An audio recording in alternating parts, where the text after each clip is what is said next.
series dyan.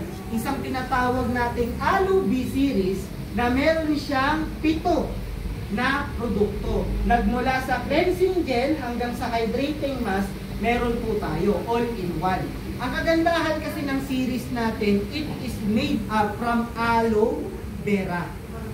Okay? Na typically ginagamit naman talaga ng mga kilalang beauty products.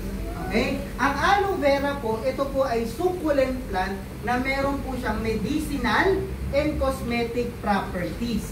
Pero aside doon sa mga part na yun, meron kasi siyang nutrients na kung saan may vitamins, mineral, amino acids, enzymes, and polysaccharide. So yan po ang meron sa ating aloe vera. Kaya po napakaganda niyan sa balat. Kaya nga kung mapapansin nyo, ginagamit ang aloe vera not only na dito sa mga products but also arawan.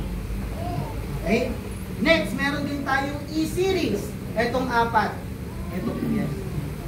Okay? Mula sa cleansing cream, Hydra Soap, UV Defense Day Cream, and Night Cream.